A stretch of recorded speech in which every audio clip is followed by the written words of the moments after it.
Yes, sir. Wait. This is WAW! What a week. What a week. Politricks. Welcome to another edition of hashtag Politricks. The comments on last week's installment of our Politricks segment featured another observation on our analyst's styling. Thankfully, he doesn't always just bring along a nice piece from his wardrobe. He also occasionally brings along someone from his little black book. So, with this week's Politricks Plus, please welcome Botsang Moiloa and a very special guest, Dr. Terry Tselane. Brati. We used to gym at the same gym, so why gym, Brati? He's an international electoral expert, founder of the IEMSA, the Institute of Election Management Services. Terry Tselane is our guest today. Brati. Good morning and thank you very much for having me. Oh, grand. Grand and nice introduction. Yes, sir. However, I'm not yet a doctor. I'm still working towards that direction. Oh, you're not there yet. and that should be my fault. I thought he has done so much work beyond doctorate level. Also, when Yeah, but don't worry, nobody will sue him or take him to task for that. You know, I feel like an outsider now. Is that the reason I'm sitting a little bit far? Because I don't go to the gym. This side, guys. Okay. And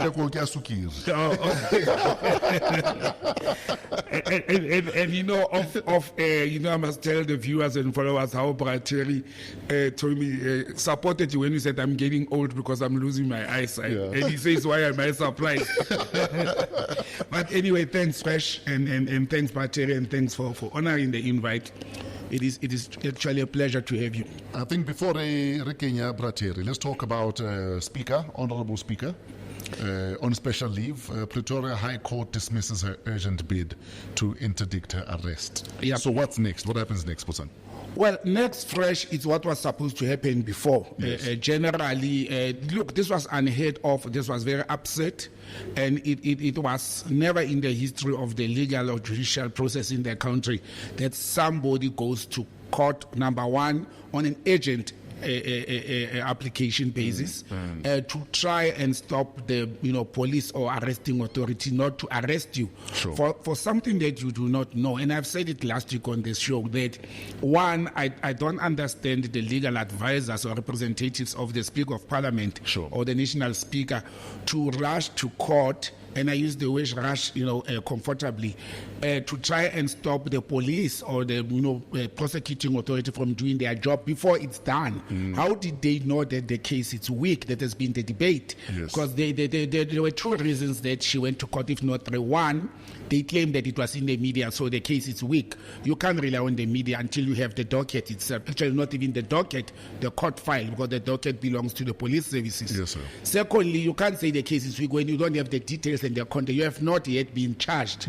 But for the Speaker of Parliament, and I agree fully with the judge to rise and say she is an important person. It was actually very disturbing to ordinary citizens like us to say, because you've got status in the society and you regard yourself as an important person, therefore you cannot be arrested like normal citizens. She is supposed to be the person who upholds the constitution of the country and the application of the laws of the country. And I've said last week, she is the number 2 citizen.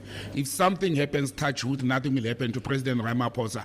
And Parliament has to put somebody in charge when, in absence of the president, it will be the Speaker of Parliament who hold forth until a new president is elected or the deputy president is elevated. But it has to be a parliamentary process. Therefore, she cannot be immune to the ordinary judicial processes of the country. And I think the court decision was correct, and the damning part is that it was with cost for both councils. The matter was dismissed as one, not urgent. Two, it did not have the meat, it didn't have content. Why did the Speaker rush to Parliament? But what we are waiting for as a nation during the course of this week is for the Speaker to, I live in Centurion, and you could have seen the media houses in my area because they are camping since last night. Waiting for an arrest. Because the police station proximity, Yes. it's the Littleton police station in Centurion, and for her to hand herself over, or for the police to go and pick her up and bring her to the police station, I don't think it will be that clumsy, because now it's already in a public forum. She should just do herself a kind thing, drive with her vehicle to the police station. The NPA have already indicated that they will not oppose bail, and she will be treated with decency like they're supposed to do. You know, there's another thing. Think of human rights in this country. Some of us, we get cuffed and thrown into the police van, and you are driven to the police charge office. You sleep. I've slept in the police cell several times in my life in post-democracy. And I didn't go and blow my horn to say I'm a career diplomat or I'm a public figure. If I've done wrong and I've broken the law, all rules and laws of the country must be applicable to me. Absolutely. So we are waiting for that, but there's another element. The DA request to the Deputy Speaker that they must now go and discuss or contest whether it should be, you know, impeached or not. And this is one thing that we should tell our viewers and followers or subscribers. That's a completely separate process. It has absolutely nothing to do with the police, the Hawks, or NPA. It's a parliamentary process that any political party could have brought to the book, and the Deputy Speaker accepted it. But again, disturbing for democracy. Did you see how the African National Congress, which is the ruling party, lambasted the Deputy Speaker for accepting the DA request without consulting with Luthuli House? The Deputy Speaker was doing his national duties. He didn't have to go to Luthuli House to seek permission. But remember, I even spoke about it, the fact that I didn't expect him to say, okay, let's do it. Well, he's effective. What if he's doing his job? I mean, for me, he's doing his job. Yeah. What would be the reason that the Deputy Speaker could have not accepted the request from the Democratic Alliance, which is the official opposition party? I don't see any reason to do so. I think the DA also rushed because it's speculations and allegations. If I was the DA, I would have waited for the Speaker to be arrested, because they acted on the basis that there was a warrant of search issued by the court to her private home. I think they should wait until she's being charged. Like the ANC have already said, if the Speaker is charged formally, then their step-aside rule will apply in Luthuli House towards the Speaker. So it's a wait-and-see situation. But look, it looks like the NPA in this instance, they've got all their ducks in a proper row. It looks like they've got a solid case, and it's very scary that the number 2 citizen of the country, I regard the Speaker as number 2 citizen, is facing counts, more than 10 counts of level 5, like the crime level, it's 5, which is a very serious crime level in the country. But it's a wait-and-see situation. But I'm glad for South African citizens that justice prevailed. She was not treated with kid gloves or different from any other normal citizen. And for me, that is, the judicial process that has taken place, and protection of everybody is equal in front of the law. We should all be treated equally. And nobody is entitled to special treatment or to say, but if I go to jail, my age this, my age that. Molato hauboli. And I personally don't believe an age should be a reason why you can get away with whatever crime. Well, as a nation, if we could lock up a former president who was 80 when he was sent to prison, the Speaker of Parliament is still. But again, Fresh, we shouldn't look at age, your status, and who you are in the society. We should stand up as a nation and say a person is alleged to have committed a crime. And it's an allegation at the moment until it's proven otherwise. But again, when you say you've got status, when you committed crime, or when you conducted yourself in a manner that is unbecoming, did your position and status, did you take into consideration that as a person I cannot found myself, and I've made an example many times to say I've been a senior transport official and a border management official for many years. One of the things that I've taken a conscious decision when I joined the transport family was that I will never be arrested for drinking driving. I still love my wine, I still love driving, but I don't combine the two. It was a conscious decision I took after being exposed to the number of deaths on our roads. And it's things that if you think you are a figure in the society, an important person in the society, conduct and behave yourself in a manner that will not get you into trouble with the law. I know we are human beings, we are not perfect, but yeah, unfortunately, as a nation, we found ourselves with the Speaker of the National Assembly facing serious, allegations of corruption and maladministration. Yes. It's an unfortunate situation. I think we can move to elections. Our guest, Bra Terry Tselane, is here. You've overseen, 4 elections now, Bra Terry? About 8. 8. Okay, so 4 national, 4 municipal. Yeah. And as well, I think, in the continent, you have seen that. But in moving to that, I think we can introduce the election, issue about Terry by actually firstly congratulating, and I want to hear Terry's opinion in the smooth transition in Senegal, especially, we know the ECOWAS challenges at the moment. But we congratulate President Aye of Senegal, but I want to congratulate the Senegalese as well as the opposition or the outgoing administration, which went into coalition for a smooth handover. But Terry, your opinion in the situation in Senegal and what is being generally regarded as a smooth transition? I think it augurs well for the future of the African continent in many respects. Firstly, the fact that all the election observation missions that went to Senegal to observe these elections have come out saying that the elections were free and fair. And the fact also that we have now the youngest leader in the African continent heading up such an important country. I think it's an important thing, and there are many things that we can learn in the continent, because the continent has always been bedeviled by very old leadership of people who can't even walk, who don't even understand the issues. And then hopefully the young person will actually be able to bring in the energy and enthusiasm in terms of governance and the way things have got to be run. In fact, word was that the former president wanted to hang on to power because there have been oil discoveries and deals have been struck, and he possibly wanted to have his hand in the cookie jar. So now President Faye is even saying we need to relook at all of those contracts. Well, Fresh, let's look. It doesn't come as a surprise what is happening in ECO with France involved in that region. And earlier on, you mentioned how actually President Faye spent time in jail towards the election, so he couldn't, he came out of jail and beat everyone. The most interesting part of it, Brother, is that the coalition, because the previous president went into coalition with other parties. So he single-handedly beat the coalition of old people. We always apologize with Fresh that we are not anti-ageism and old people. But the reality has hit home that Africa has its first youngest multilingual educated president at age 44 who has gone against, the tide.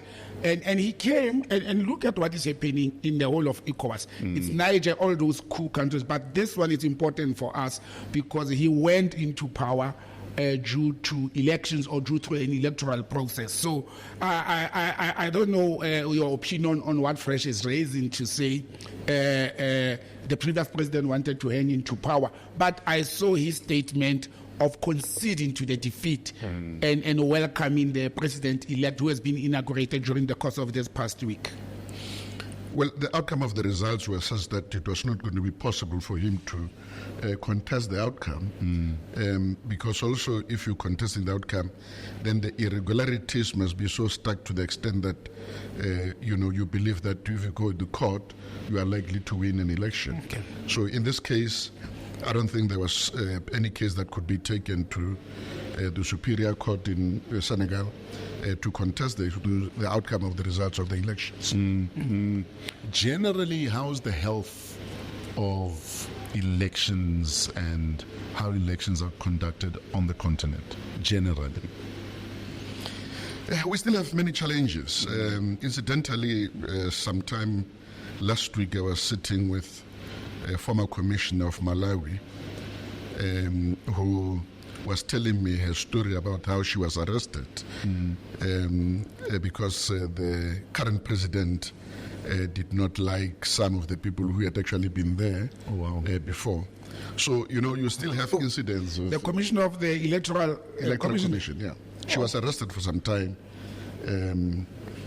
under the pretext that she did not stop for the motorcade of the president. Oh, wow. But she... Interesting ones we have in the continent. And she was not even driving. She was being driven by, bodyguard as well as a driver. A chauffeur, yes. Yeah. And but they still managed to imprison her. And she is now here in South Africa trying to sort out her life following her stint in prison. So you've got those kind of incidents where in the continent, even those who are running the elections are not free to manage the elections in such a manner that you can have a very credible election. Sure. And I think that is one of the weaknesses that we still have in the continent. But generally speaking, we are beginning to move in a direction that I think is positive. South Africa, to a large extent, has really been exemplary in terms of how it manages its processes. Sure. And I think the transparency that we have put in our system is the one that really provides credibility and integrity to the whole process. Now, Terry, and I'm asking you this as an election authority. So this past Easter, I was in China, in Shanghai, and one of my hosts was telling me about how, because he's been in and out of Shanghai for the last 30 years, and that 30 years ago, Shanghai was almost nothing, if you will, but that they've come so far in the last 30 years. And he attributes a lot of the growth to the fact that they don't have democracy. Things happen because they don't have democracy. And then you also have people who say democracy is actually un-African. Why are we imposing democracy on ourselves when we've been doing things differently? What are your views on that? Can democracy be a stumbling block? No, democracy is a very good system. Yeah. And I think, all of us have got to really understand that there is no alternative to democracy. That dictatorship has got its own negative consequences in terms of the capacity of individuals to grow and develop, but also even in terms of the country. The fact that you've got a particular model in China does not mean that dictatorship, and then look at dictatorship holistically in every areas where there's been dictatorship. There's been regress in quite a number of areas. People have been killed. People are disappearing, which is not really good for a citizen to live under those kind of circumstances. But it is important also, we also emphasize the fact that public representatives have got a very important role to play in terms of promoting the notion of democracy, because their conduct and behavior will indicate as to whether people trust a democratic project. Yes. If you've got leaders who, once they get into power, they look after their own interest and forget completely about people who have elected them, and they see the 5-year period within which they're supposed to be operating as a period where they can amass wealth for themselves and their families and their friends. That will definitely discredit the whole democratic project. And I think the question is actually the rule of law, more than democracy. We've got to have a situation where if there is corruption, that those who are corrupt, irrespective of their positions, are imprisoned. There's got to be an example.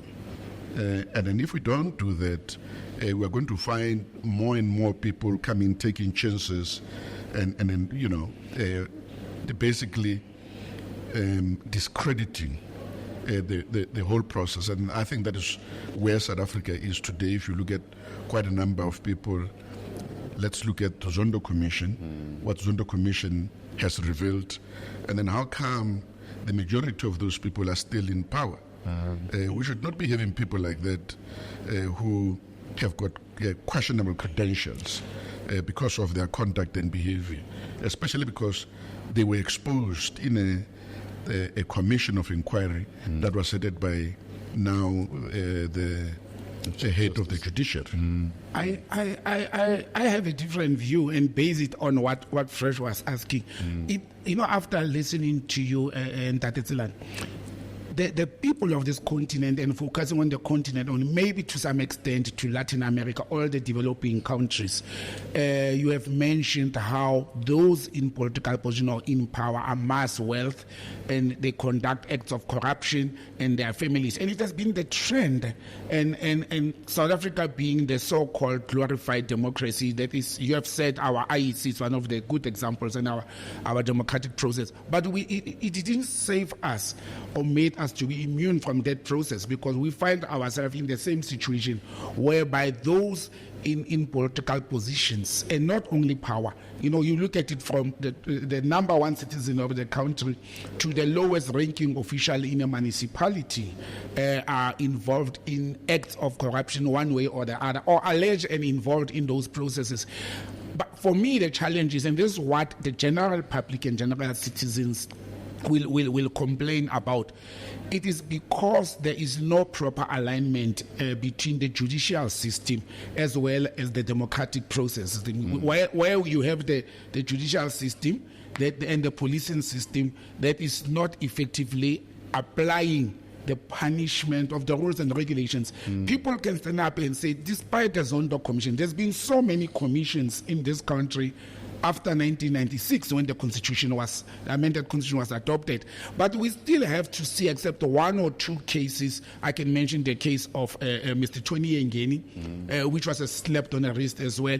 But how many of politically connected people or politically important people, we have seen them, charged, prosecuted, and jailed or even the proceeds of corruption being taken from them. We see from third parties.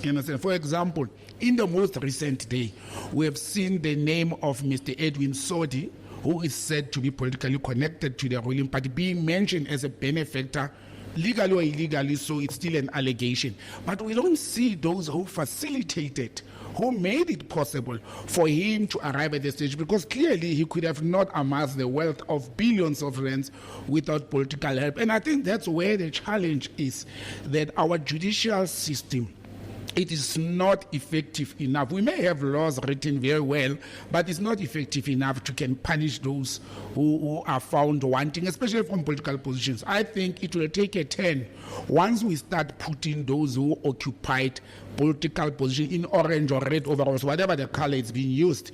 If we don't put those people behind bars, then everybody will think to go into politics, it's a career. To be corrupt in politics, it's also a career. And for me, that's the challenge. And you look at the entire continent, that vis-a-vis the dictators, that Tselane is saying dictatorship is not good. I always say, I don't know where do we compare democracy with what? Let's look at progressive countries. I still regard Paul Kagame, the captain, as a dictator. General Kagame is a dictator, to some people. The democratic process in Rwanda, in my books, and I've lived and served in that country, it is not as pure as the democracy we see in South Africa or the US. We look at President Mugabe, who was in power for over 30, 40 years. We look at Colonel Gaddafi, where there was no democracy in Libya, but Libya was the most progressive country under the dictatorship of Gaddafi. At what cost? In the continent. Look, the cost came for his life and destroyed, but the dictatorship, they benefited. If we look at figures and facts, that's like dictatorship in Libya benefited Libyans. The minute the West interfered in Libya, killed Gaddafi and destroyed Libya, look at the Libyan people today. They had free quality education, free quality water in the middle of the desert, free housing and basic income in accordance to your qualifications from the state. And for me, I would rather live in a country with a dictator who cares for the people. And I'm borrowing from your words that says, politicians must do things for the people. Then will not be. I wouldn't be thinking democracy or dictatorship or communism or socialism once I know our safety, housing, education, health, and basic human rights. For me, that's my opinion. That's why I'm not anti-democracy, but I'm saying if it's not policed as prescribed, then we have a problem as a nation. Well, I could say also that we must not confuse personalities with a system. Because if you take, for instance, a personality such as Arap Moi, who was a dictator, what did he do for the country? He ended up actually having more money than the country. So, so dictators are not necessarily good people. But also what you have in dictatorship is lack of accountability that is almost like legalized to the extent that, you cannot do anything. But here, in the case that you've mentioned, at least we are calling for accountability and for action to be taken against those people.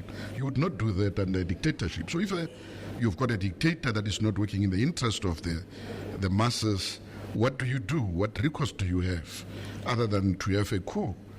Because you would not be allowed an opportunity to even speak. There would not be freedom of speech. Sure. There would not be a situation where dissent is allowed. You all have got to stick to one opinion, and that opinion is the opinion of the dictator. And so let's not confuse the issue of personalities with the systems. And inadvertently, your so-called benevolent dictator eventually almost behaves like this is a family business. My son is next. We are seeing it in Uganda at the moment. I think President Museveni, I must say, he's one of my favorite leaders in the continent, but I think he has gone overboard.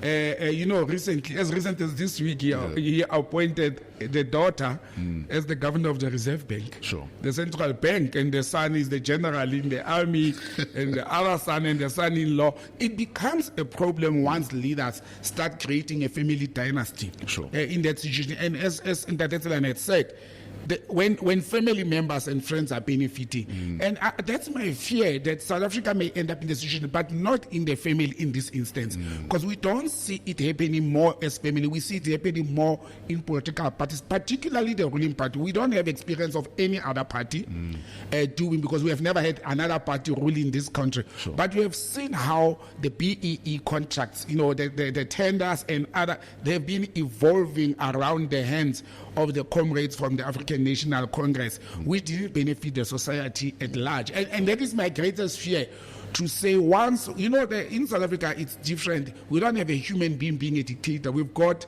a democratically elected political party dictating the process. But because it has never been challenged, because nobody has ever got anywhere close democratically and following process to unseating the ruling party. Sure. I think let's bring it home, Terry. The MK party says they will appeal the IEC decision to remove former President Zuma from the candidates list. What are your thoughts on what's happening with the MK party, this back and forth with the IEC? And also because it seems like there's almost like a broken telephone, like we're not hearing each other. But they've appealed already. I think the due date was Tuesday the 2nd. Sure. They've already filed their appeal. So firstly, the beauty about the South African electoral system is that when you are not happy with a particular decision, you can appeal that to the next level. Which basically allows people to interrogate the decision that was taken at lower levels. And I think they're within their rights to be doing what they're doing. But I must also say that having looked at their submission, I think they may have a case. They may have a case, and I'll tell you why. Apart from the details in terms of the merits of the case, let's just look at the procedure.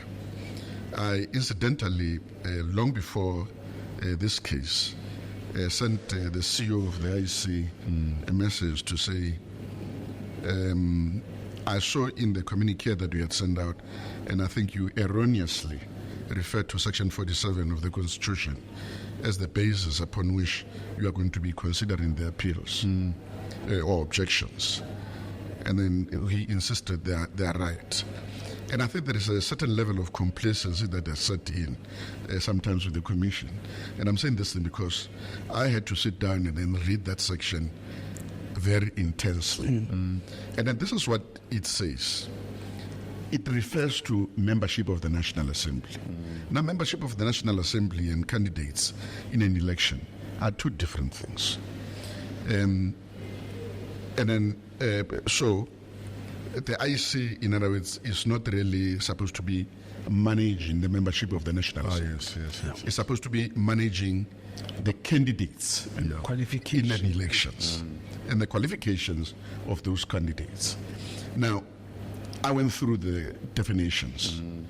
The definition of a candidate in an election is defined as a candidate in terms of Section 27 of the Electoral Act.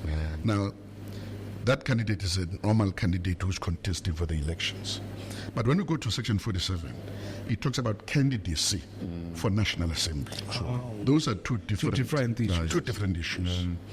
And so, who are the candidates for the National Assembly? Candidates for the National Assembly are the 400 members.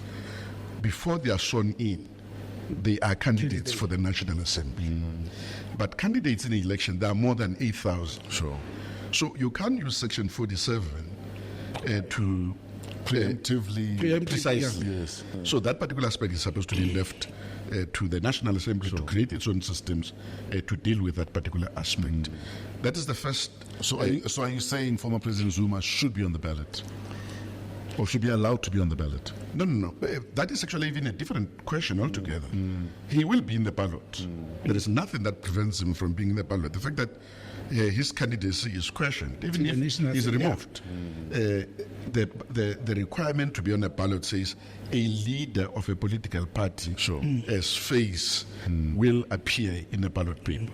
So look up at the IFP. The IFP might actually be using a dead person. Yeah, actually they are. Yeah, on there, if you look at their billboards and placards. Yeah. But this is the reason, Fresh, I had said for our viewers and for clarity, because we regard this platform as a more educative platform and informative platform. When people started making legal noise about this thing, I didn't see the submission of the MK to this day, except face value that was on the media. But I personally also went to read the Section 47 of the Constitution, and I fully agree with you. The challenge becomes when the IEC it's having an unjust overreach. For me, it's an overreach. They've stepped out of their boundaries to go and make a determination on behalf of the National Assembly. And this, I'm glad you have explained it, in simple terms, that the 400 candidates based on the party votes and proportions. Now we even have independent candidates coming in. Before they are sworn in as members of the National Assembly, that's when the National Assembly regulations will come in, or the Constitution will kick in. But there's also a legal challenge that has come into fore to say, when we even read that Section 47, and this is where legal minds, I don't know your legal background, but this is where legal minds were playing between the civil as well as the criminal offender. I'm with you when you say there is nothing stopping the MK party or any other party to use the face of any candidate they may prefer. And this is the understanding that people don't like. But there's been a debate, and there's a legal scholar who wrote an opinion, a very lengthy, detailed opinion, defining what is a criminal offense, what is an offense, and all that. And I wanted to hear your view, if you have seen that scholar's paper on Mr. Zuma was convicted for a civil offense, not a criminal offense, and therefore there's differentiation. I'm fully aware, and I'm raising this being fully aware that the IEC requirements, it's that, or the National Assembly as well, is that 12 months imprisonment without an option for fine and or a reduced sentence. That part is very clear. But the issue is the Constitution or the law in this instance, the electoral law, talking about an offense equally as any offense, because I may be sitting here having an offense of overspeeding. Is that a criminal offense? Or somebody may sit here having an offense of not paying his municipal bill because it's a commercial offense for the services rendered. And that's the part I wanted to seek clarity on. Yeah, I'm going to come to that particular question. But I also wanted to emphasize the following. When we look at Section 47, we must also look at it in totality, in terms of the exclusions. Under what circumstances can a person be excluded from being a member of the National Assembly? They say any person who is in the employ of state. In other words, all teachers who are candidates cannot be members of the National Assembly. A person who is a member of the provincial legislature cannot be a member of the National Assembly. Permanent members of the National Council of Provinces cannot be members of Assembly. But why am I mentioning this particular aspect? They emphasize this issue that the candidates in an election are different from members of the National Assembly and candidacy from the National Assembly. So whereas you can stand as a teacher in an election, when it gets to the National Assembly, you've got to forfeit that position. In other words, you've got to resign the position. Okay. But the IEC can say, because these are the exclusions, we're going to remove you because you're a teacher or you're an employee of the state, which is the provision that they're using, which is Section 47. You can't just go to one aspect. But here is also another issue. The Commission is well aware that it does not have the power that it is trying to implement. Because if it did have the power, it was actually going to have due diligence on all the candidates who are there. Exactly. It was not going to be leaving this thing to objections. Public comments and objections, Yeah. yes. They were going to be saying, we've got a report on each and every person so that you don't have the Makwarela situation. You remember Makwarela, the mayor of... The mayor of Tshwane. of Tshwane, yes, Of Tshwane. Who was regarded as insolvent, but who got a free pass. How did he get that free pass? He got that free pass because the IEC does not do due diligence on candidates. Are they to check. required to? Are they required by law prescript to do that due diligence? Surely the party should do it. I'm saying if 47, if they think that they've got to comply with Section 47, and Section 47 they've got the power to implement it, it means they must apply it. And how do you apply it? If you are saying this is your power, and then it says these are the exclusions, how are you going to make sure that you comply with it without looking at these people, whether they comply, whether they qualify or they don't qualify?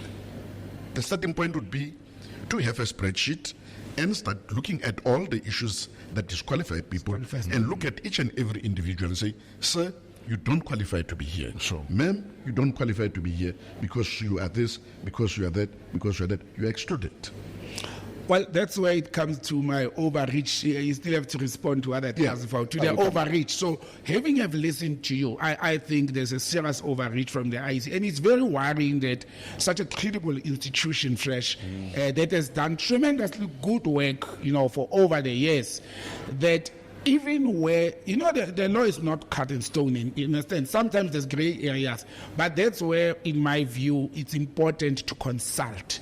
The experts, Bontate Tselane, are there as experts. Sure. And even if it's not him, because he has been the vice chairperson of the IEC before, maybe the IEC is not comfortable in consulting, but any other constitutional law expert or electoral expert could have been consulted. Then we avoid being in this situation, because it is going to look very clumsy politically, if I can tell you now. Having have listened to Bontate Tselane and having have applied my mind, it's going to be very clumsy.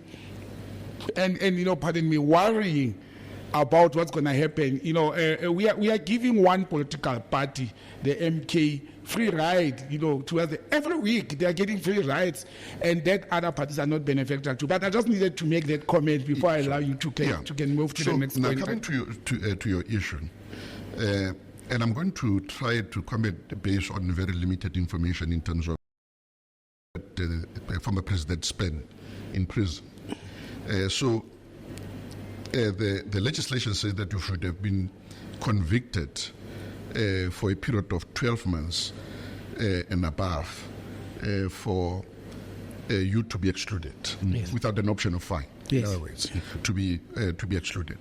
Now, let's compare two cases that are almost similar. In 2009, again, there's a matter that went to the Electoral Court. By that time, the chairperson of the Electoral Court was Justice Mutian. It was involving Mrs. Mandela. There was an objection about her candidacy. And then how did they resolve it? Ultimately, the objection was dismissed by the Electoral Court on the basis that the conviction of Mrs. Mandela cannot be regarded as an effective term to be regarded as having been completed. Okay. Because she ended up not going to prison, in the first instance. So President Zuma went to prison, and that's why I'm saying, this relates now to the merits of the case. He went to prison for 3 months instead of 15 months. Okay. Or instead of 12 months. Yes, no, it was 15 actually. Yeah, he was. Yeah, but I'm saying sentenced to 15. If the legislation says 12 months without an option of a fine. Oh, okay. Yes. He spent 3 months. Is the pardoning of the president, by President Ramaphosa, yes. Is that period regarded as having effectively been served? Or not? But is the issue the sentence or the time spent?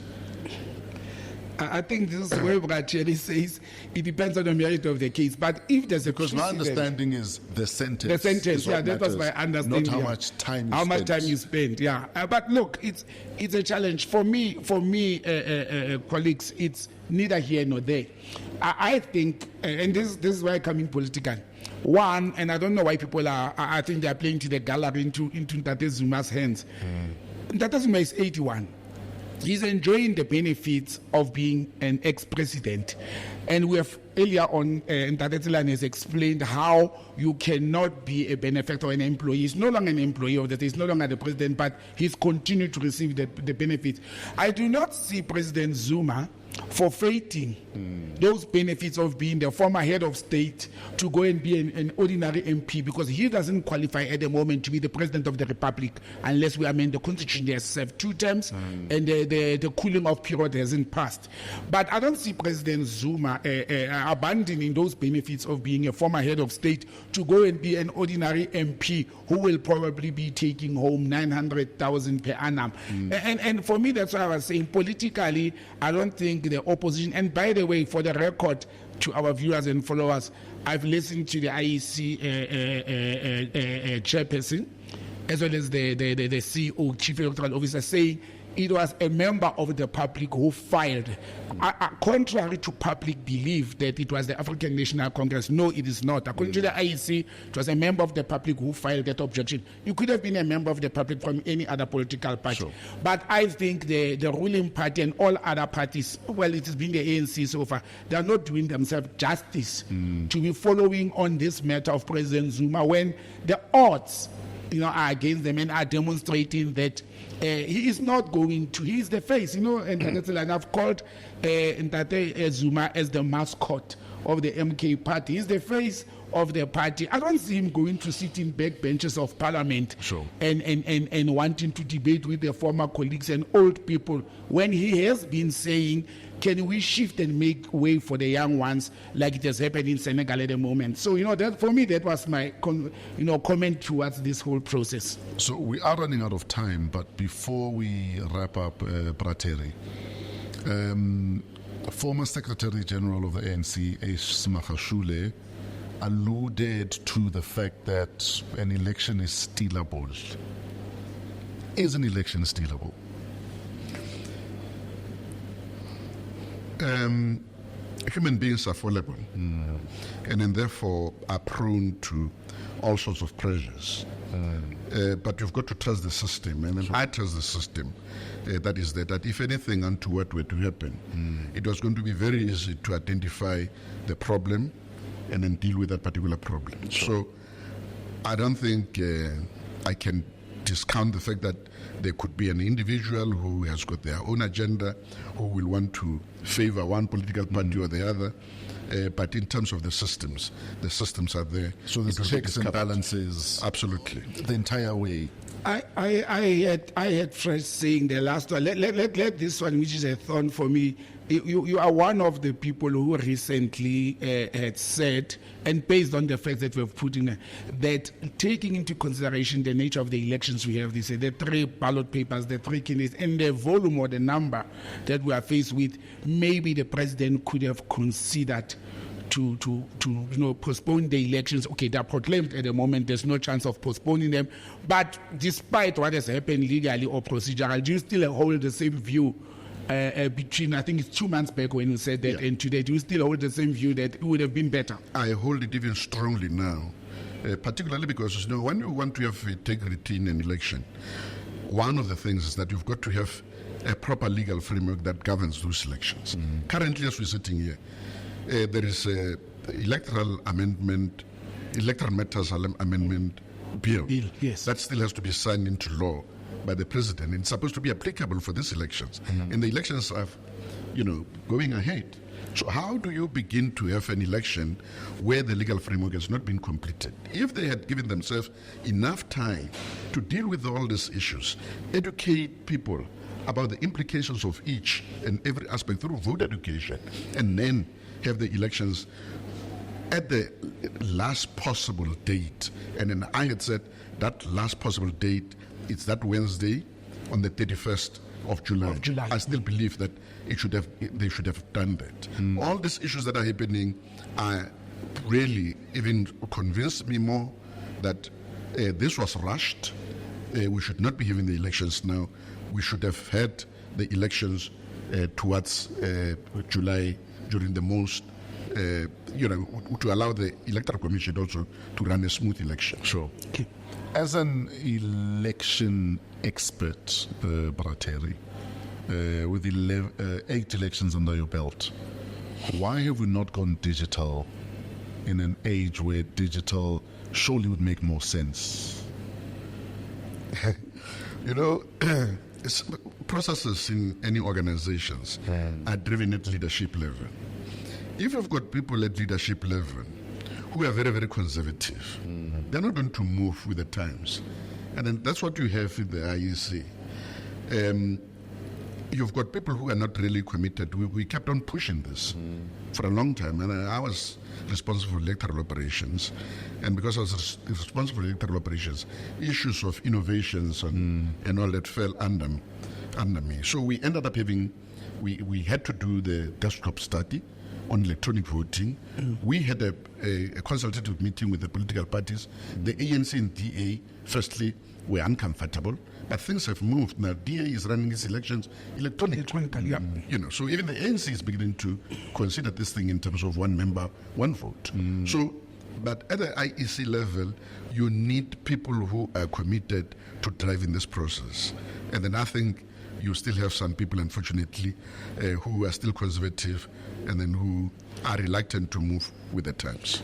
Fresh, I hate to remind people that it was me on this platform months back when I said if elections goes digital, it is the DA and the ANC that I thought that time. I said, I think, I didn't have this information. They are the ones who will be against it because they stand more to lose. And when I explained that, I said more to lose because most of the voters will be youth. Youth will sit on their digital smartphones and vote. Sure. And that was the fear which youth, black youth, the DA will use. Youth that are unhappy with the ruling party, they will obviously vote it out. So it doesn't come as a surprise to me that there is such information at hand. But again, that's a line.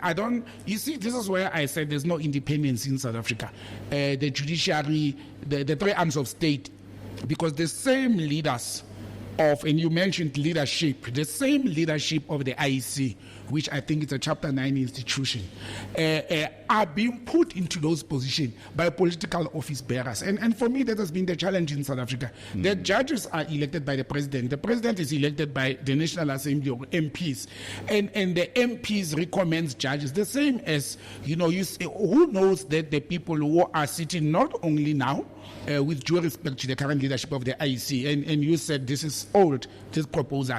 Even those before the current leadership who after 10, 15 years into democracy, they would have digitized. The country is taking the 4th industrial revolution, yet they are leaving the elections behind, which could have been easy to reach even people. It will be cheaper to run elections electronically than printing ballot papers and risking and transporting them.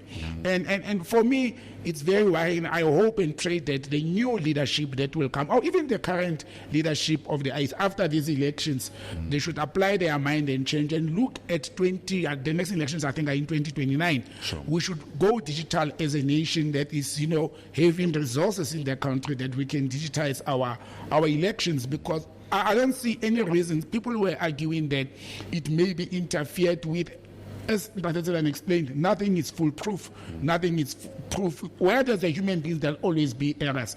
But we want, as a nation, to make things easy and possible for potential voters. And I think the IEC should be encouraged to go digital. That's my part in short. Thanks, Fresh. Absolutely. Brother, thank you so much for your time. Much appreciated. Will I be seeing you at the gym again soon? We used to meet at gym every day. So we are quitting now. No, now I've moved to another gym now. Okay. I just want to make sure that he's still on the... I heard that he was a runner even before, and my sons have told me, no, he used to run as well. So gentlemen, I promise you, I'll think about going to the gym after the elections. Let me see which political position I may be given on the side.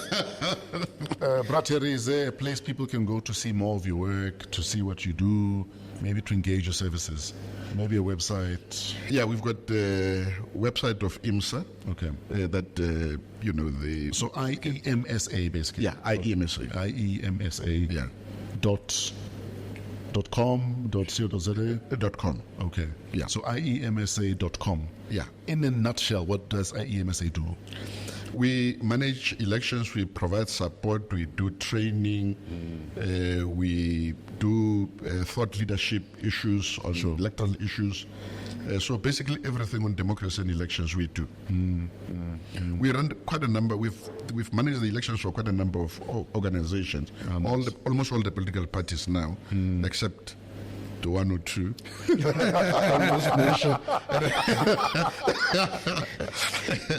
Which one? And I thought it maybe would be not inappropriate. Yes, maybe not. No, but Terry, thank you very much for your service to the country and for your continued wisdom and imparting of knowledge. We see you and we appreciate you, Prati. Thank you very much for having me. It's been a great privilege for me. Yes, sir. Now, thank you very much as well from my side for honoring the invitation. And I think our viewers and followers will realize that it's not only me and Fresh sitting here every week and imparting. There are things we learned today that we didn't know, but it has been a great honor, Everett. We hardly have guests on the show. It's over just 14 months old, and I think you are our third guest on the show, and this is very special and a person of your caliber. But as Fresh said, not only to the country, myself knowing you and the work you do, also to the continent. I know the role you have played all over Africa regarding democracy and elections. And for that, I think South Africa and the neighboring states as well as South Africa, we're very thankful for that contribution for democracy in our continent. Thank you, Fresh, and thanks a lot. And that's it with today's Politricks PLUS, coming to you from AMP Studios, downtown Johannesburg. We're part of the Africa Podcast Network. Shout out Pezulu Works for the cinematography, Otis the Flo Fraser for all of the imaging, our guest, special guest, Terry Tselane from the Institute of Election Management Services. Our creative producer is Kuvesh Mohan, show producer Kilezo Mudisakeng. Email us at waw@africapodcastnetwork.com. From myself and Botsang, have yourself a great week in spite of yourselves. Cut.